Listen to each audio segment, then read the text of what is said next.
Édaein O'Connell, thank you so much for joining me on Flop Culture. How are you? I'm good, Fionnuala. How are you? Thanks for having me. So good. I'm so excited. Tell the people what you picked this week. So I have picked the best film of all time, Sweet Home Alabama. The 2002 classic. It's a classic. It's better than Titanic. It's better than Avatar. It's better than every film that's ever been made. I mean, I would be inclined to agree as someone who owned this film on DVD as a child. This is a very formative film for me, unfortunately or fortunately, depending on whatever way you look at it. What are your memories of it? So I can't remember the first time I watched it, but I'm a bit like you. I had it on DVD and I had a portable DVD player. Yeah. Okay, I wasn't that rich, okay. No, I was... Okay, upper class. Okay, money bags. It was a little white one, and I think I got it from Santa. Okay. When you're like, really, I shouldn't be watching these films, really. When you actually look into it, some of the content was a little bit too old for you. I think it was 12s, but like, I mean, a racy 12, we you know? knew enough. I watched Podge and Raj back in the day. So I you were knew ready. enough.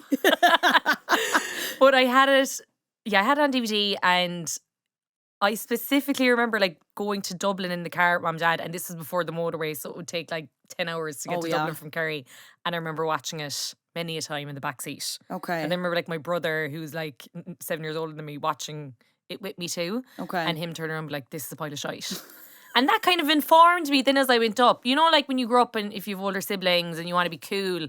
And I was kind of ashamed of my love for like these romantic comedies. Yeah. Now I'm very much proud of the fact that I am a real romantic comedy hit. Yeah, I was going to ask you, are you still a rom-com head now? Hugely. Okay. I think I'm more now, but the problem with rom-coms these days is that the quality has gone down a lot, I think. We've talked about that previously on the podcast. I think and I think the conclusion we came to was the recession was to blame. The recession ruined rom-coms. Recession, yeah, because around the last good rom-com that I can remember, it is around 2008, is 27 Dresses. Banger. And then after that, then I do not remember going. It kind of went.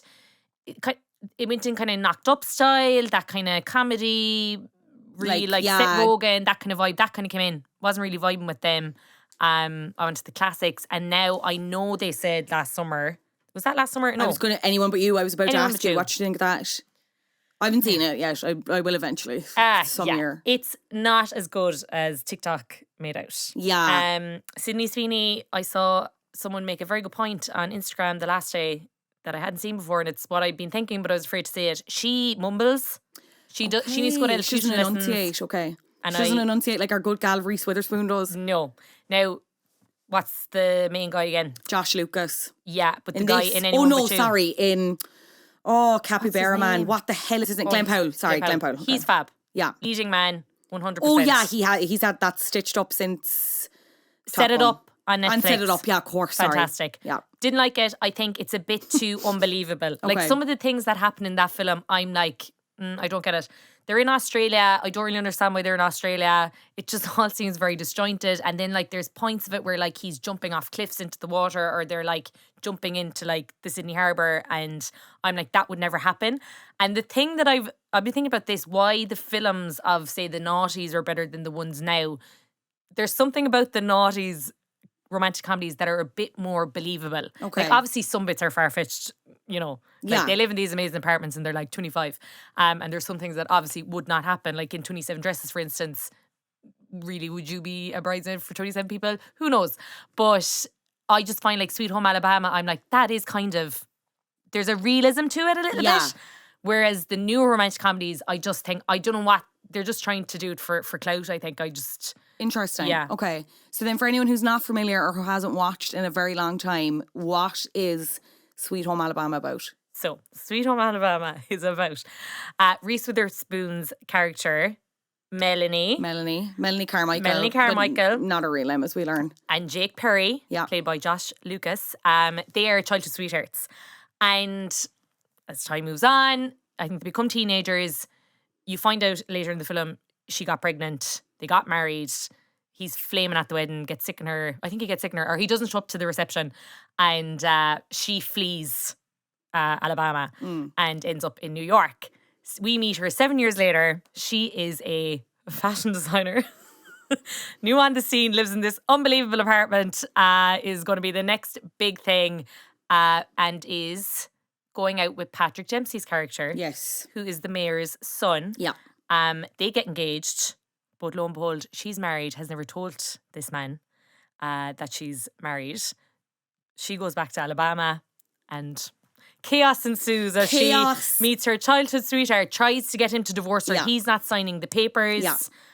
She reconnects with her family, friends of hers, and I suppose it's all about her connection to home and her connection to her past love. Yeah, in some ways it is a bit too real because it is like, you know, the country girl goes back, like we all have, you know what I mean? We've all had our grand big city ambitions, but we're all just big cultures at heart, you know what I mean? We can both relate as Munster people, represent not all are all Munster people cultures. Let us know. Hello at helloflatculture@gmail.com.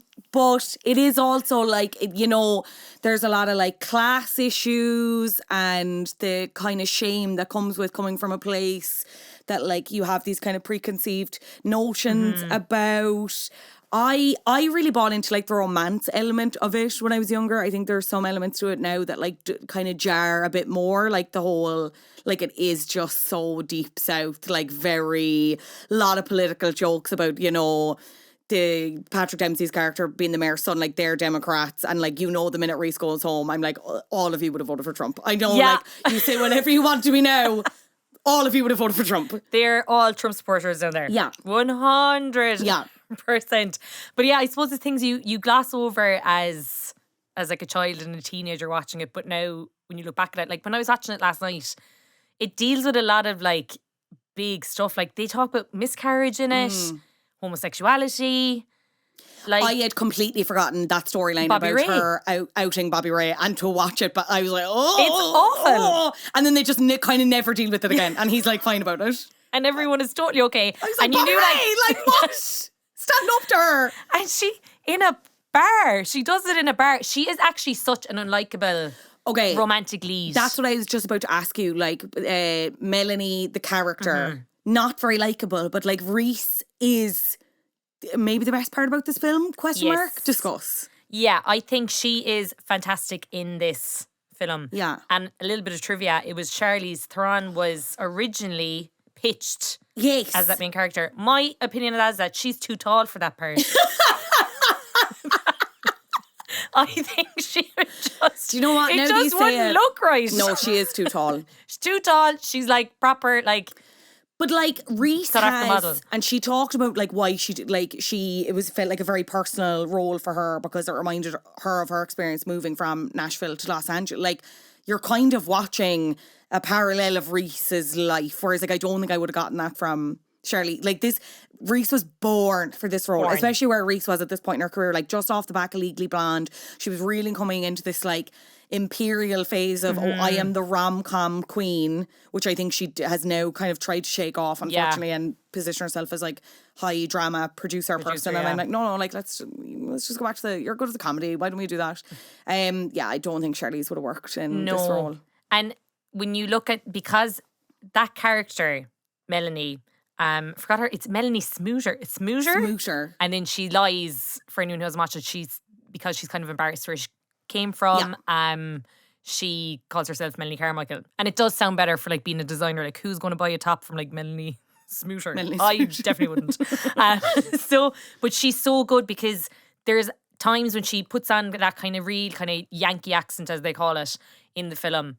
She's so good at that, and she's so unlikable. And then she kind of, it's very tactical and quite faint the way she does it. She goes back into that southern charm. That. Yeah, I loved hearing that. And you don't even notice that she's doing it. Yeah. She's just back.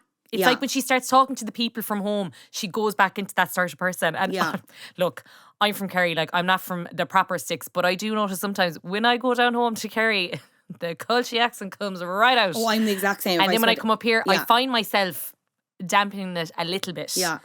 So I can kind of see it, but she does it so well. Like, it's just so subtle. It's you don't even notice it. I loved that as a kid, like hearing her like just swing in and out of the accent, like just depending on who she was talking to or where she was. It was so and good. when they fight, So one of my most favorite parts of the film is the tension between her and Josh Lucas's character Jake. You can tell that they have like known each other since they were like babies. Yeah. And I found like they're fighting so real. There's so much romantic tension, so many unsaid things. And then when she starts fighting with him, she really goes back into that southern accent. Yeah. And I just love that.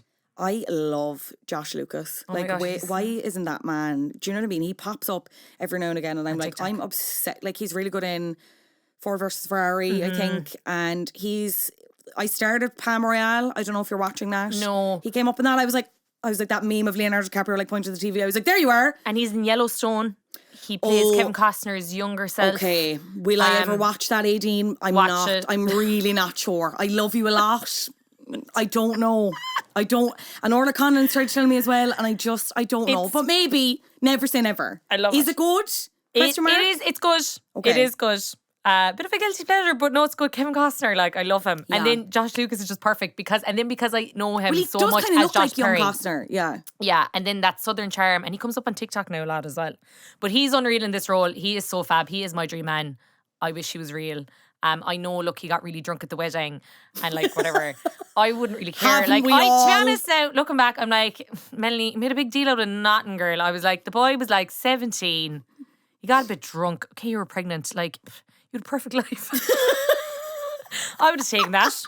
Someone knocked me up in the back of a van with a good-looking fella from the south. I wouldn't be fleeing. Sure, what's there for you in New York? Yeah. It's all here. Nothing. All It's your all family's here. at home. Truly. This is such a good cast. Like Patrick Dempsey as well as, again, he's kind of solidifying himself here as rom-com man. Maid of Honor, another one that I would like to do for Flop Culture at some point. So if Yes. anyone wants to do that, get in touch. Who wins then for you? Is it Lovely Mayor's Son or Country Boy? Country Boy Sweetheart. I think I know the Country. answer, but Yeah, it's Country Boy because I know what they're trying to kind of portray Patrick Dempsey's character as in the film, like really swoon worthy.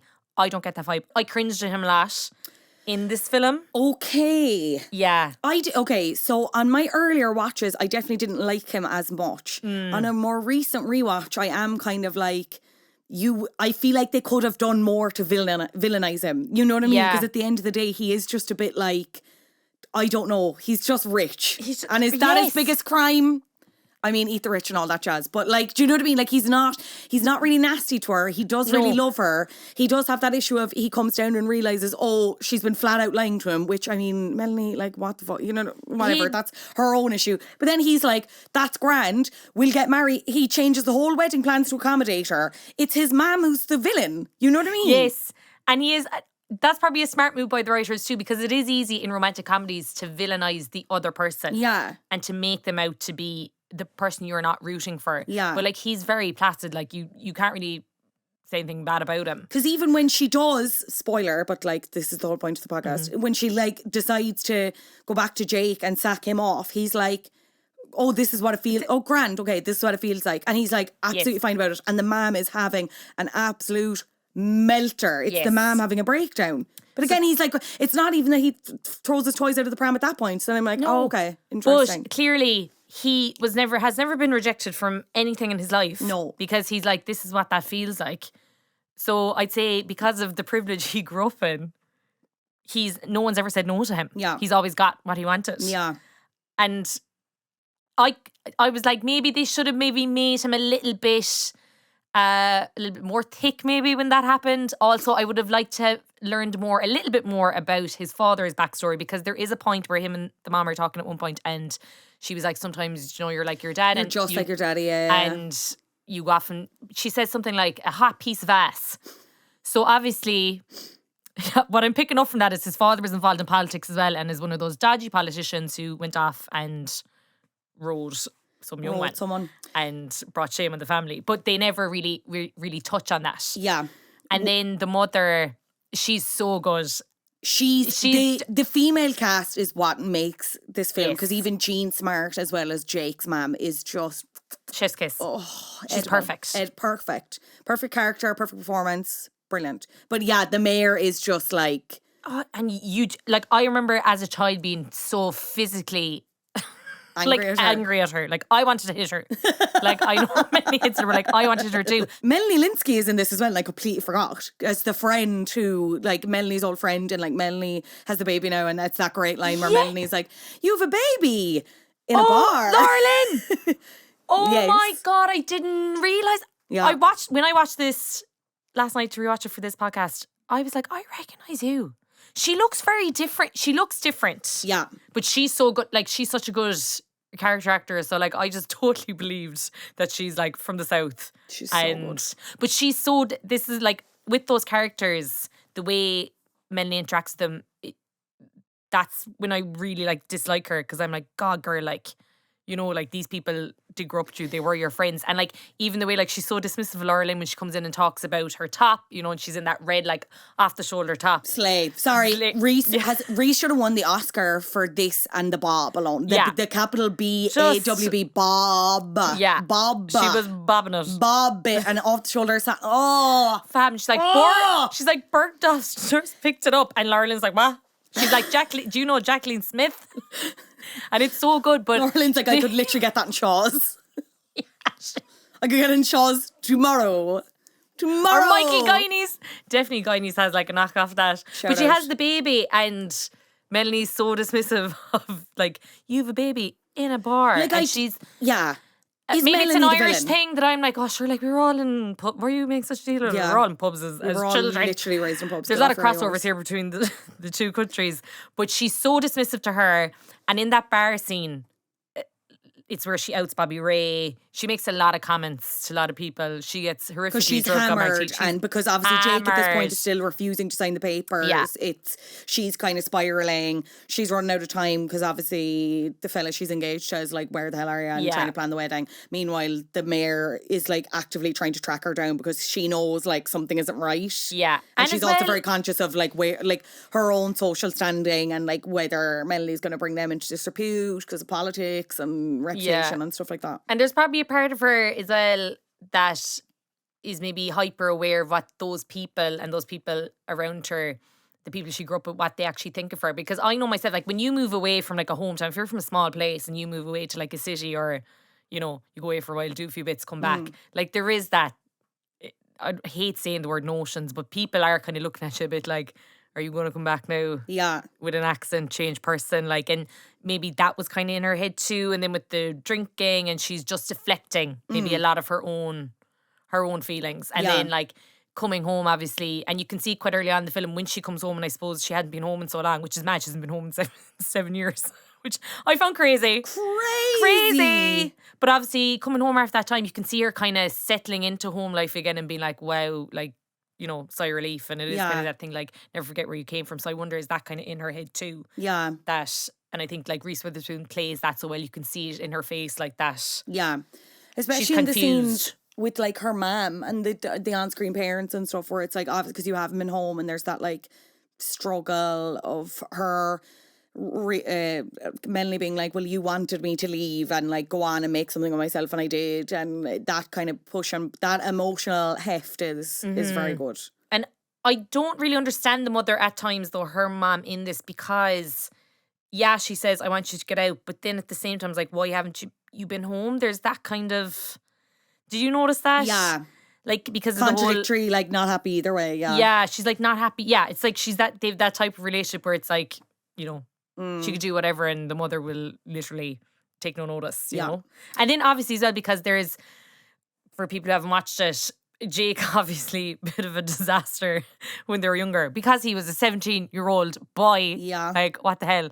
And then has been trying to make something of himself over the last 7 years, and is now a successful artiste in a way with his he's a glass business. Glass blower, has like this huge like shed thing where he sells all his glass, and like it's like you can sit out in the deck, and like he has a plane, a seaplane. Like, the man is doing things, and I'm like, why is the mother so flippant about him? Yeah, when clearly he is doing so well. So I found that, I suppose that's quite interesting. And then the whole thing with the pageants, that kind of briefly comes in. You know, I entered every pageant in the state, and I don't know a lot about those southern states, but it does kind of remind me maybe of what a lot of those mother-daughter relationships are like down there, you know? Yeah. we learned then as well that Jake followed her to New York and the whole, like, followed her in New York in an attempt to win her back, but was intimidated by the city and her success, which just gives me this idea of, like, Josh Lucas turning up and being like, I don't know how to work the subway, oh, fuck, what the fuck, like, just, and then being like, get me the fuck home. No. But that's obviously what wins Melanie back over, being like, okay, we've always been in love with each other. Yeah. And Perfect. he like, just, like, yeah, imagine him. First place he goes, Times Square. Yeah. Like, totally. Sensory overload, just starts bawling, crying. People shouting at him like rats everywhere. Like, the man is shook. Shook to bits. And I love that he went after her, and then that he has been trying for the last 7 years to be a better person, and then sending her back the papers the entire time. Well, I understand, very frustrating for her, because the girl is like, I want to divorce your ass. Yeah, but would you not have just texted her? But I suppose it was 2002. Did they had phones in 2002, did they not? They had email at that point, no? This is where, with romantic comedy, sometimes with the plot holes, I'm like, God, 7 years, surely. Well, it is. She would have been. Yeah. It's the normal people back. of it all, where it's like, if you just spoke to each other, there wouldn't be a movie, you know what I mean? It'd be 5 minutes. And like, you're not on different planets. Like, you're literally, there's a plane. Like, there's a thing called planes, and you can get them to and fro. But I just, it's, so two of my biggest obsessions, well, not they're two of my biggest obsessions in life, but I am fascinated by childhood sweethearts and Southern States of America. Okay. For some reason, they're like my two things. So it's in a this really film, interesting subsection really of subsection that I'm just totally upset with, because I think in my own life, personally, I would have loved to have had a childhood sweetheart, but I didn't, because I was fugly. Okay. I was really fugly, and no boys in the store like me. So yeah, that dream has flown away. But I feel like people are talking about like childhood sweethearts a lot at the minute in media, because Katie Piper was on Loose Women the other morning, which I like to watch when I'm doing some work sometimes. Okay. And Baby, you don't have to justify yourself. It's not on flop culture. You watch Loose so Women whenever you want. Do my little bit of writing, watching Loose Women. And she was talking about how she doesn't really understand how people can be childhood sweethearts, because you change so much as a person. And there was like a big discussion about a thing, because there was someone else in the panel who was with someone since they were 16, and she was like, you know, I would hate to be with someone that, you know, I've known since I was like 15, 16. And I was like, well, I have a lot of friends who are actually married now, who have been together with their, you know, significant others since they were like 14, 15. So I'm just very fascinated by that whole idea that you can love someone for your entire life, and even as you change, and even as she goes to New York and becomes like this big mega fashion designer, and he, you know, blows glass after being a heavy drinker as a teenager and a football star. I just find that whole thing fascinating. But then I suppose it's just that kind of solidify Katie's point, in that I think Melanie thought she changed, but like she hadn't. Yeah. And I think there was a thing of, because we learn at the end of the movie, like, she's still very successful as a fashion designer, even when she does choose Jake and move back to Alabama. Like, did she think that she had to go to New York to have it all? It's very like pre-pandemic way of thinking, where it's like, I have to be in Dublin, I have to be in the city, and then the pandemic happened. It was like, back to Claire with me or something, where because I can work online, you know, and I can get with the fella that I brought to my Debs, you know. There are so many Irish parallels in this film. Because that was my whole thinking when I went home during the pandemic. Like, I went home. You're like, who's fugly now, bitches? I was living in Dublin. I was like, oh yeah, Dublin's where I'm going to have to go for my job. And then pandemic happened, moved out to the sticks in Kerry. Yeah. Was going out with a fella. I knew of him since I was a teenager. Yeah. That relationship's now ended, for anyone who wants to know. Oh. And I just, it's crazy. When I was watching it back, I was like, wow, yeah, a lot of parallels, a lot of, you know, obviously we're not like crazy Trump supporters in Ireland, but that whole country thing, it is a thing when you're like from a small place and then you move to a city, and it is like, make something of yourself, and you want to be a different person, and that narrative is huge. But I know myself from like coming up to Dublin, it's like, you can't shake home. Like, no matter what you do. Like, it's such a formative part of you, and it's such a big part of your being. Like, it mightn't be in your personality anymore, and, you know, your thoughts and feelings and your desires and everything can be totally different. But home is home, and it has developed you into the person you are, and it is really hard to shake that. Yeah. And you can see that in the film. Yeah. that she really, and then like the people around her, like it is that looking at her being like, she has notions, you know, Yeah. after doing so well from her. Like no one has, when she comes back, no one's like, oh, congratulations on everything you've done. All your They just success, remember yeah. her as the crazy child who blew up the bank. Yeah. Blew up the bank, tipped cows. Yeah. Just a crazy gal. Yeah, just a crazy Wish girl. I knew her. Just a crazy girl. Sure, they were also planning a trip to Ireland as well, herself and Patrick Dempsey. Do you know what I mean? And also, this is a fun fact that I didn't know, the glass featured as Deep South glass is actually hand-blown glass made by Simon Pearce, a Vermont company named after Simon Pearce, who emigrated to the United States from Waterford. Lads, there's so many... Americans really fetishize Ireland anyway, but it is just so funny, like when Patrick Dempsey's character is just randomly like, oh, we were thinking winter in Ireland. Winter in, like, Just of all the just times, to have the Patrick. wedding. Why have the wedding in the middle, the dark depth? And like, where were they going to have it? I was thinking about that last night. I was like, are they going to do like Victorian Adair, David I'd say. Beckham thing? Like, Yeah. is that Where what's do they going to do? happen? Luttrellstown? Maybe, yeah. Probably a dare now, though. If it was Adair, I'm modern thinking, day, yeah. it would be a dare. Yeah. And then obviously his family have some sort of Irish connection. Yeah. That's what I was thinking. What did you make of his proposal to her in Tiffany's? Romantic? Because I have written down such an unromantic proposal, Jesus Christ. Yeah. And also, did they need that many staff in the shop? No. There's 45 people working in the shop at that one point, and it's like 2:00 in the morning. Fun fact as well, that was the first film that was allowed to actually film in Tiffany's since Breakfast at Tiffany's. Ah. Which is very interesting. Yes. But yeah, shy proposal, I wouldn't like it. Like...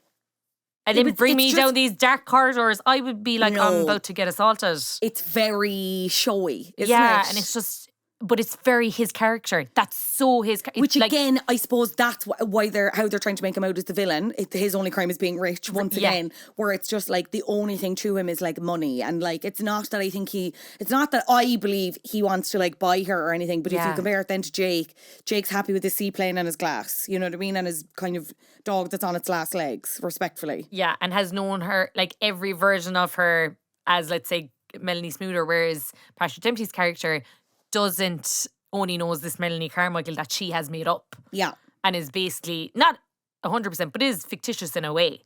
Well, essentially, like, yeah. Like, as well, yeah, they get engaged, right?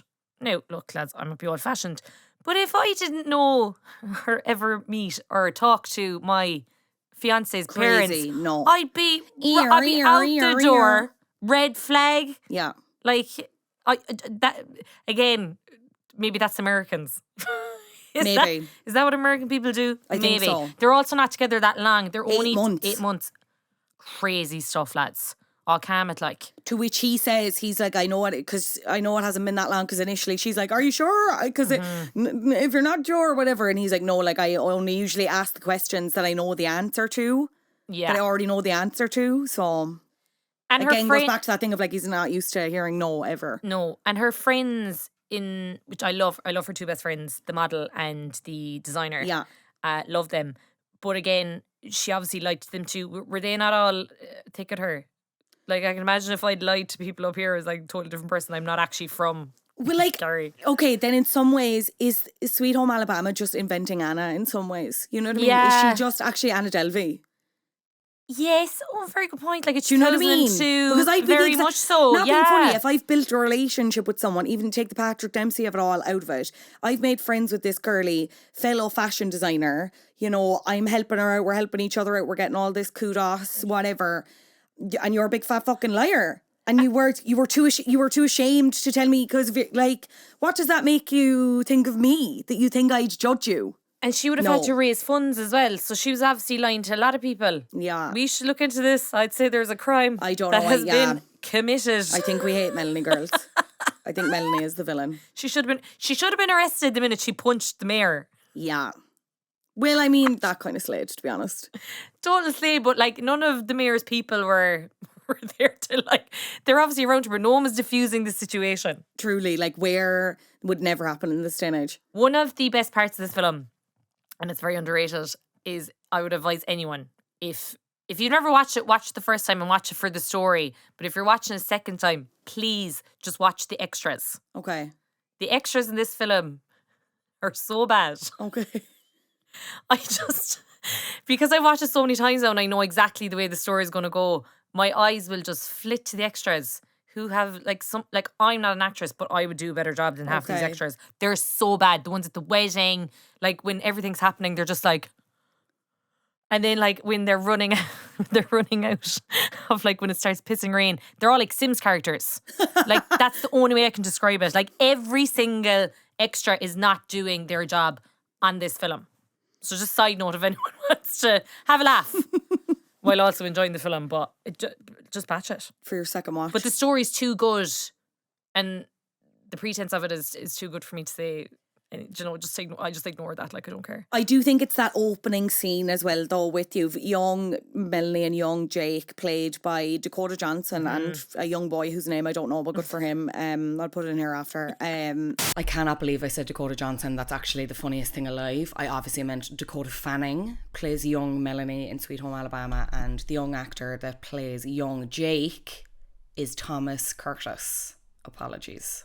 And they like the whole thing of like it's lashing rain and lightning never strikes twice, and like that's catnip for any woman of performative age, I feel.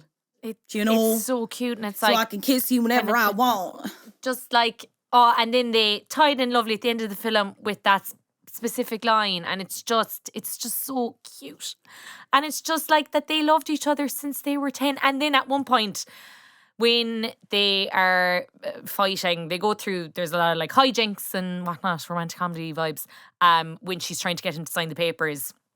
And there's the part where she takes all his money out of his checking account.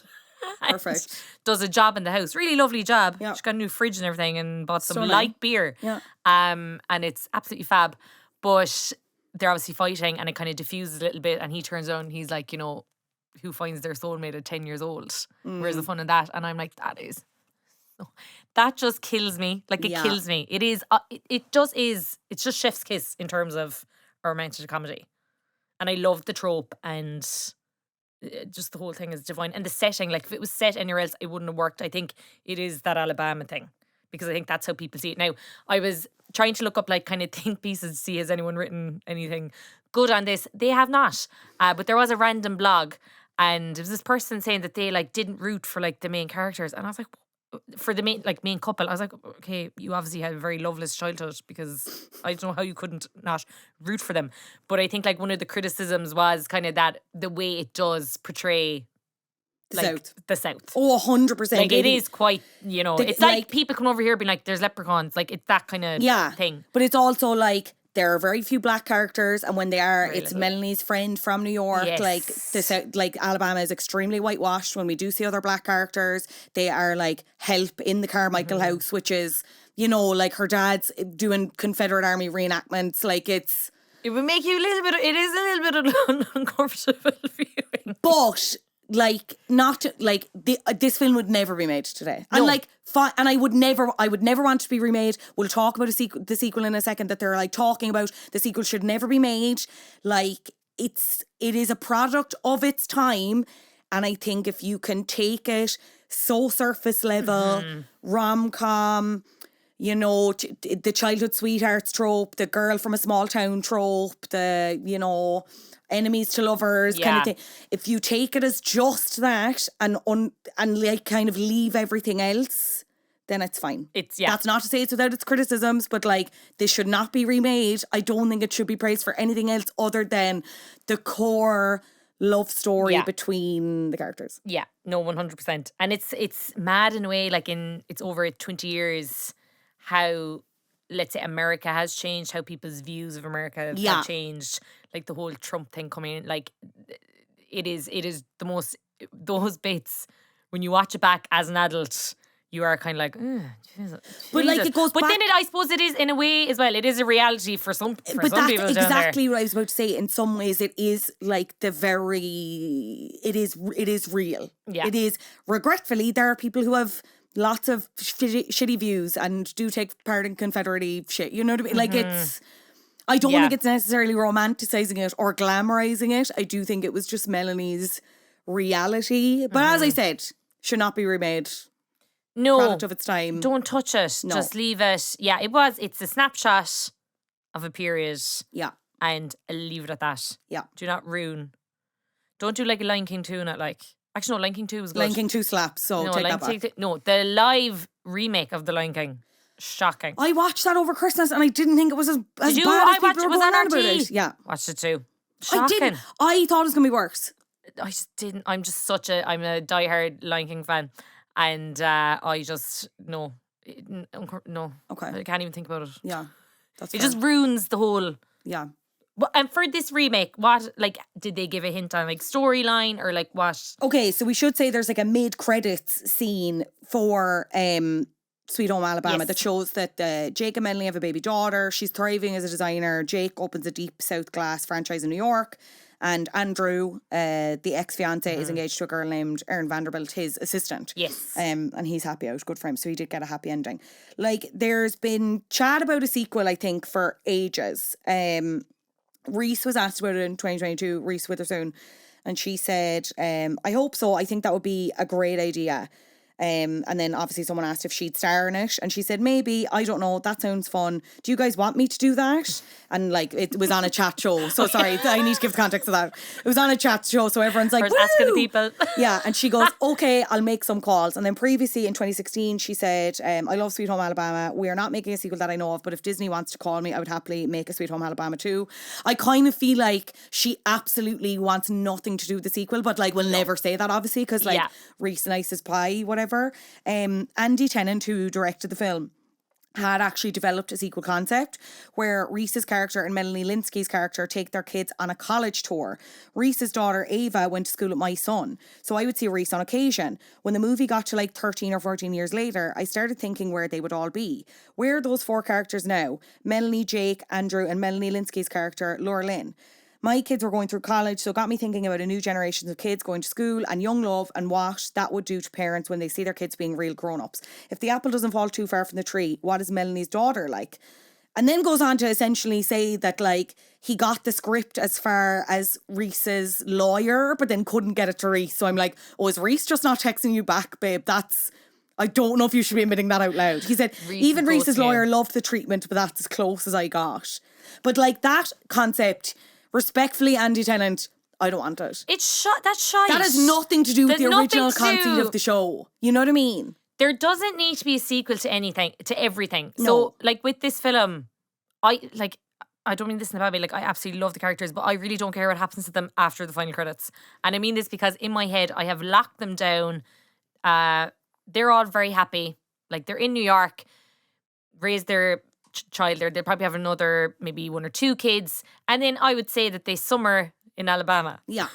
And they have a great time and it's all lovely and they're in love forever. And the rest of the characters, they're all fine. Bobby Ray is now maybe in New York too. He has highlights at the end of that, when they in that post-credit Bobby scene. Ray is the real winner. Melanie is the villain and Bobby Ray is the hero. Bobby Ray is the real winner here. And I've locked them away and that's it. I do not need to know what happens to those characters. Because what else? Like, we've had the main conflict. The whole main conflict is they have wanted to be back together for a year, whether they knew it or not, and they couldn't because of this unspeakable obstacle. They're back together now. That's what? And nothing else happens. And like, it wouldn't be as good. Say if their daughter had a childhood sweetheart in New York, no one really cares. The setting just wouldn't be. I just wouldn't enjoy that setting. I do think as problematic as the setting is, I think the setting, because it's so specific. Yes. Is what makes it. Because I think even if they'd made it like vague, kind of south, maybe not as detailed, I don't think it would. I personally don't think it would work as well. So most of it was actually filmed in Georgia, not in Alabama itself. So I don't know, is that what Alabama, because it does look beautiful down there. Like, there are parts there that are stunning, like where he lives on that lake. Oh, incredible. Divine. Beautiful. And where he has his new showroom for all his glass. Stunning. Beaut. You can see that in Ireland somewhere, like, gorge. But yeah, and then another really good point, I was thinking back, kind of the timing of when it was made, say when the parents wouldn't fly to New York. And I was like, why wouldn't they just fly to New York, whatever. But that was made post 9/11. Yeah. Like, literally so close. It was the first film that was allowed to be filmed in New York after 9/11. Yeah. So if you take all that into context, so that's maybe why they weren't flying. I really like to look into these things, but maybe that's why they weren't flying You know, at that time you wouldn't have, like my parents were certainly afraid of going on planes at that time. Yeah. So those poor people in Alabama, they probably didn't want to go either. They were staying at home. But it is, as you say, it's just that Snapchat, it's that snapshot of just that period of time where we were all, everyone was very clueless. There was no real, like internet, like wasn't, can you remember 2002? No. No, Thank neither God. can I. Did we have I don't even think we had dial up in my house. So like internet wasn't a thing. Nobody knew anything. Didn't know anything better. You know, you leave it at that. And just, close the book. Job done. Film over. We're going to take a very quick break. We'll be right back after this.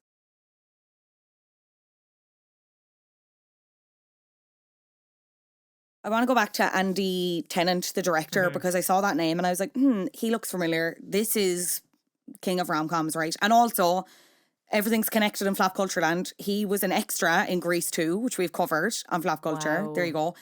And he also directed Fool's Gold, Kate Hudson and Matthew McConaughey. Never seen, but would like to do for Flap Culture because apparently it's dog shit. Hitch.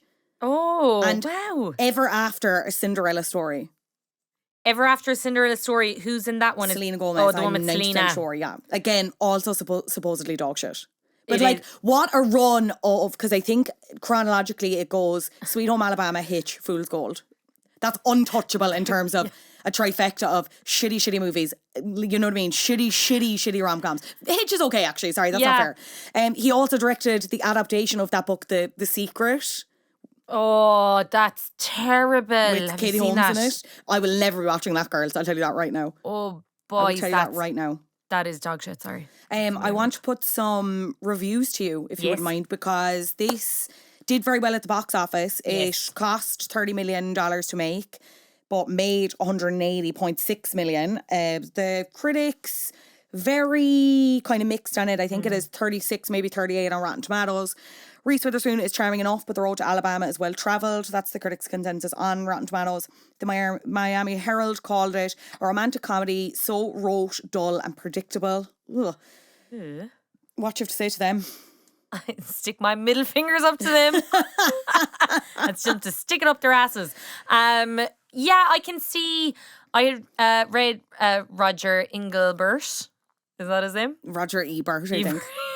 Roger Engelbert. I know. Engelbert is, he sounds like I'm pretty sure Roger Engelbert has like produced like musicals, so maybe that's where I'm getting it mixed up. Maybe. But I had read a review he had done of the film, and he was had a lot of praise for Reese Witherspoon because she sparkles. She's in consistently this praised in every review. Sparkles in this film. But he said that it was a trope that was kind of done again and again. But I don't particularly agree with that. I haven't seen that kind of trope. Every romantic comedy is predictable, right? You're like, that's why we like them. That's why our brains respond well to them. Yeah, the couple will always get together at the end. Like that's the way it goes. But that particular trope that they're doing is quite interesting. It's like this woman who's been married before, goes to New York, like makes a new name for herself. Like I haven't seen that done. I haven't seen another film that's like gone down that kind of laneway. You know what I mean? So I don't really. I think when it comes to romantic comedies and reviews, I don't know, should they maybe get away without getting reviews? Because really, like, people, you aren't going to change. You might get a sparkler every once in a while. Like when Harry Met Sally, 500 Days of Summer, which technically isn't like a romantic comedy. But, these films that come out maybe every few years and they kind of put the trope in its head and everyone's like, oh my God, romantic comedies are amazing. They're the best thing ever when you get to go when it's really, really good. But the general ones that people are watching, they're being made to make money for people to sit at home, enjoy them. I think like reviews, they mean nothing. Like some of my favourite films probably have some of the worst reviews of all time. Like I'm not watching them. If I want to watch an Oscar-winning film, I will do that. And I will do that in my own time. But if I just want to sit down, scream, kick my feet and giggle a little bit, I watch romantic comedies. And I don't care what any of these reviewers say. So fair. I do want to read a couple of Letterboxd reviews because they were just very funny. It's Fionnuala J on Letterboxd. If you want to follow, you'll know what's coming up on Flap Culture if you follow me there. This review is from someone called maybe I'm redneck phobic, but who would leave millionaire Patrick Dempsey from New York at the altar? Not me. I really enjoyed this from Beth. Bit disappointed they didn't get struck by lightning at the end because I'm a sucker for a circular narrative. Son gave it 3 stars, and the review was one of my favourite lines from Patrick Dempsey's Matthew. You married your cousin? Yeah. Perfect. 2.5 stars from Kyle, who said Reese Witherspoon is the best thing to come out of the South since the gender neutral term y'all changed my mind. Oh my God. The cousins thing is funny because, again, another parallel with kind of Ireland. Sometimes when you come from the country, like, people have made comments like that to me before. How do you We're all mean? related. Oh yeah. Like, people say that all the time. Yeah.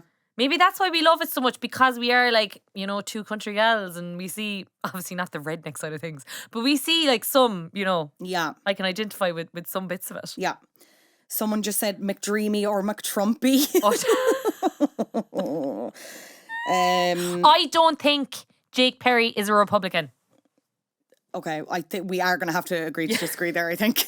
Do you know what? I'd say he doesn't vote. I'd say that man has never seen the inside of a polling booth. He's definitely not voting this year.